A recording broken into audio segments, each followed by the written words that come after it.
Welcome back to another episode of 40 Facts about the 40K universe. I am your host Gershwin and you are watching One Mind Syndicate. Today we continue with more viewer requests as we get into Malcador the Sigillite. Now this is a special viewer request because we're doing it for a special subscriber, Mr. Tony.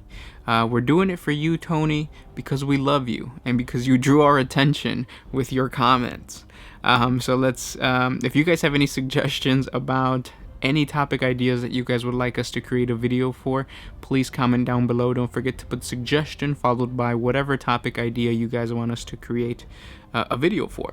So let's get into 40 facts about Malcador the Sigillite. Malcador the Sigillite, also known as Malcador the Hero by decree of the Emperor of Mankind, was the first Lord of Terra, who served as essentially the Emperor's regent when he was away from Terra during the Great Crusade and the Horus Heresy era. His title of Sigillite means seal bearer in an ancient Terran language. It was a measure of esteem and trust that the Emperor had in Malcador, for he was empowered to speak and act in the Emperor's stead, with the Emperor's full authority wherever he went. During the conquest of Terra in the 30th millennium, the Emperor gathered about him trusted lieutenants and gave them tasks and duties befitting men of status. Most of these servants were drawn from the ranks of the Terran nobility and the Space Marine legions. Malcador was an exception, for he was not a warrior, but a man of learning with the bearings of a priest. For the early years of the War of Unification, he was ever present at the Emperor's side. His origins were unknown to all except perhaps the Emperor himself. He wore the hooded robe of a simple Terran administrator. Blessed with unnaturally long life, there were many rumors about the true nature of this enigmatic figure.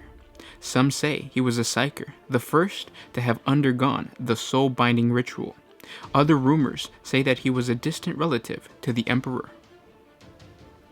For those that don't know, soul-binding is a ritual which protects and strengthens the soul of a human psyker, who shows the potential to become an astropath or other sanctioned psyker of the Imperium of Man.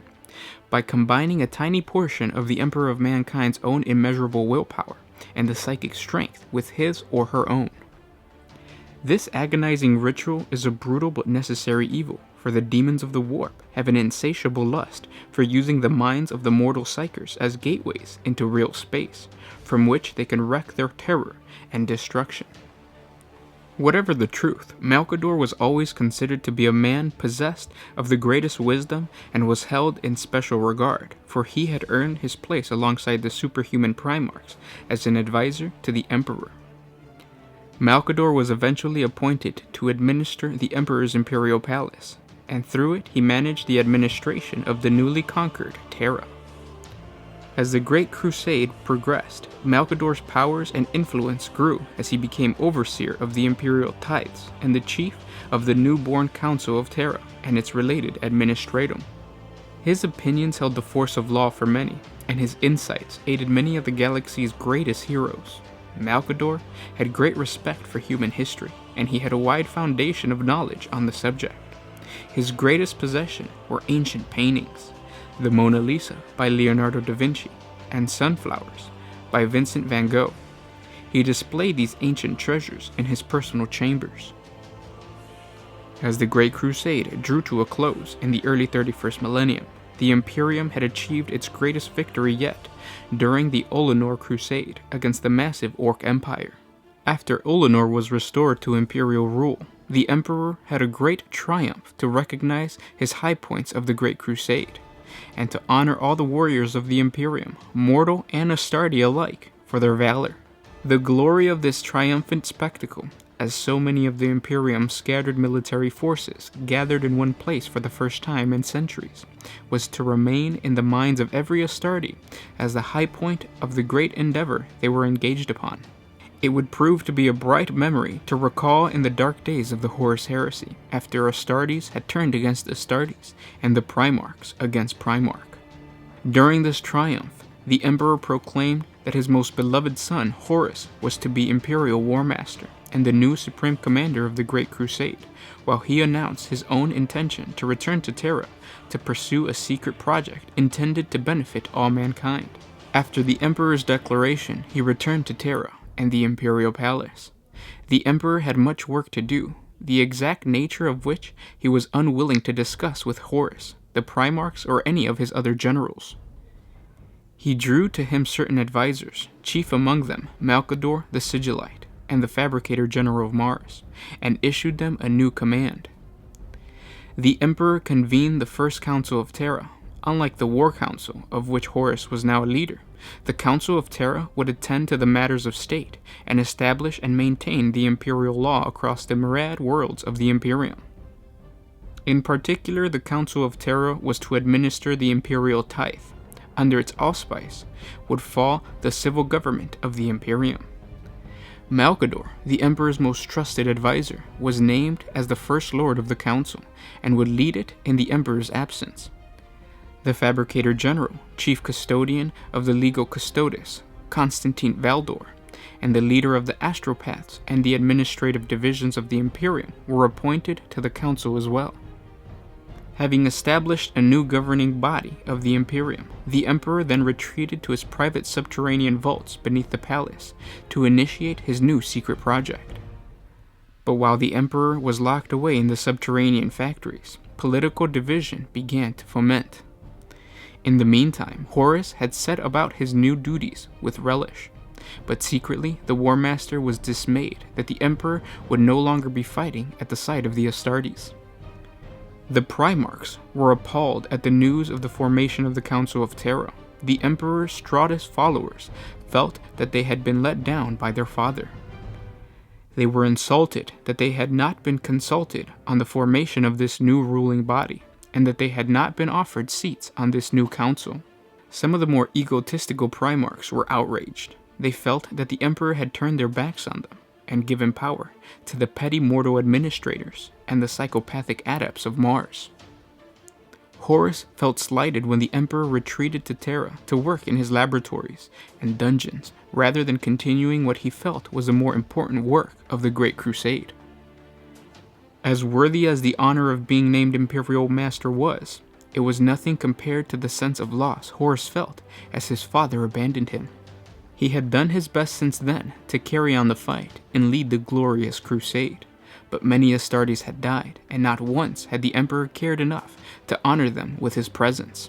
As news filtered from Terra of the Emperor's latest pronouncements, Horus became ever more estranged from the man he thought of as his father.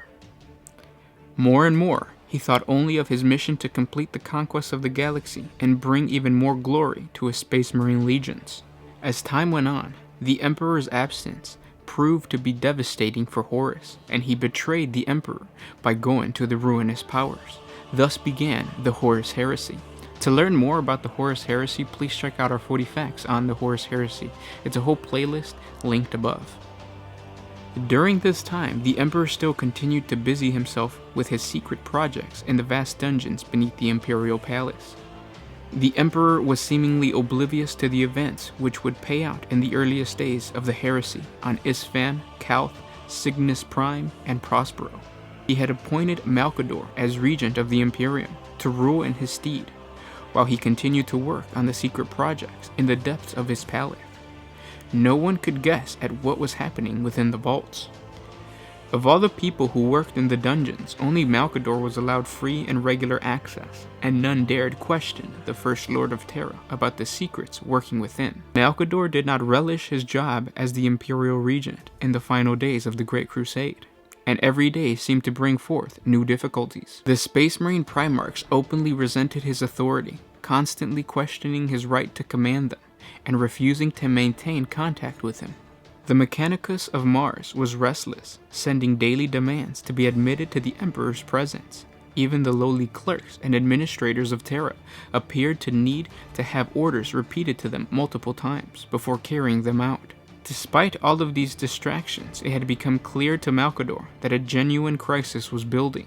Warp storms were hampering interstellar communication, and the Astronomicon was weakening. Entire regions of the Imperium were cut off from Terra. Horus had not been in direct contact with him for weeks, and Malcador found it impossible to ascertain the whereabouts and well-being of most of the other Space Marine legions. It felt to Malcador as if the Imperium was at its weakest point of many years, and could prove to be easy prey for a determined enemy. After he learned of their arrival in the Sol System, Malcador went to Luna and approached Captain Garo, Cruz, and the Sister of Silence, Amandera Keel. He told them that the Emperor needed them, for they would become part of a formation of new imperial organization outside of the boundaries of the existing imperial bureaucracy, which would utilize men and women of inquisitive nature, hunters who might seek the witch, the traitor, the mutant, and the Xenos.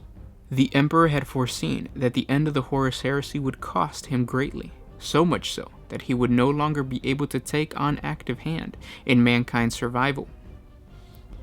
Yet he also knew that the threat of chaos would not see defeat with the fall of Horus, but would continue to haunt humanity. The very nature of the Horus Heresy had proven that the Space Marines were not immune to corruption, as the Emperor had once hoped.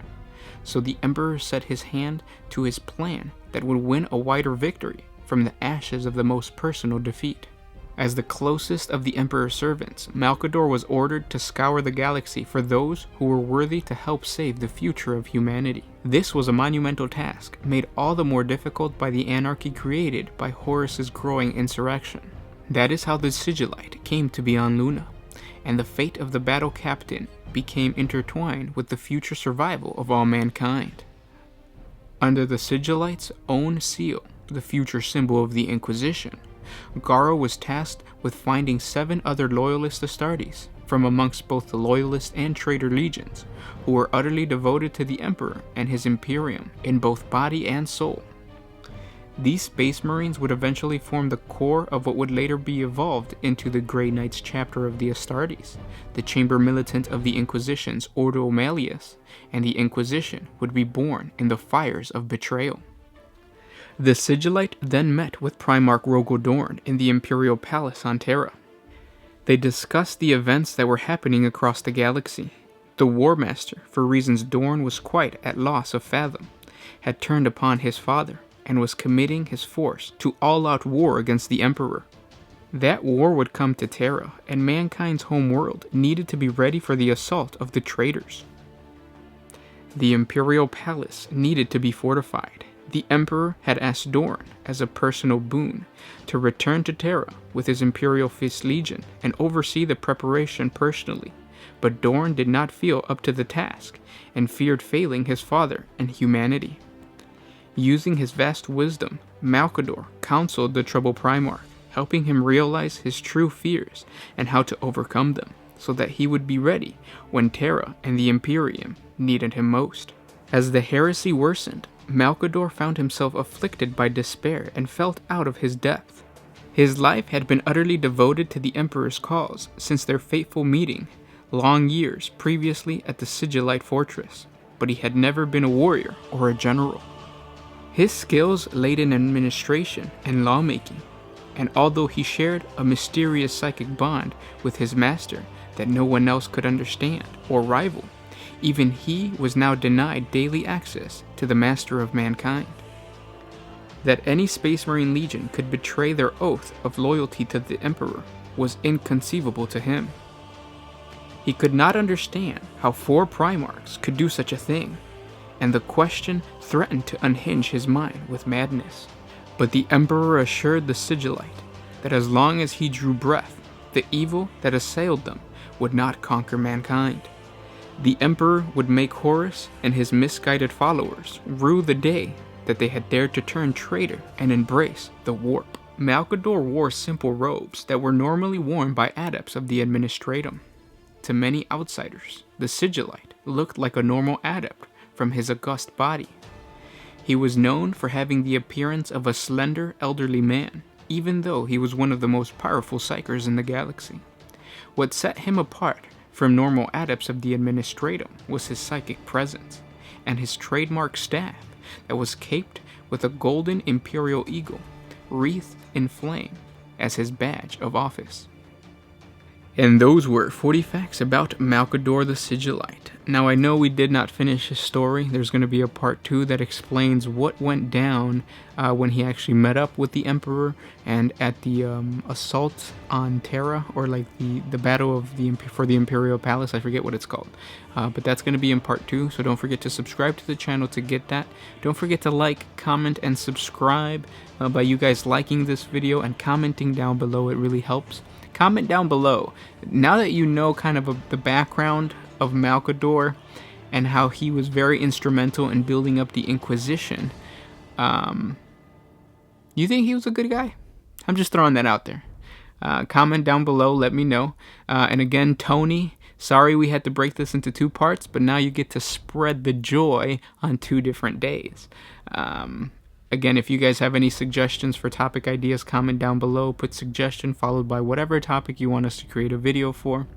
And support us on Patreon if you can. It's a simple $1. This was Gersh1 with One Mind Syndicate, signing out.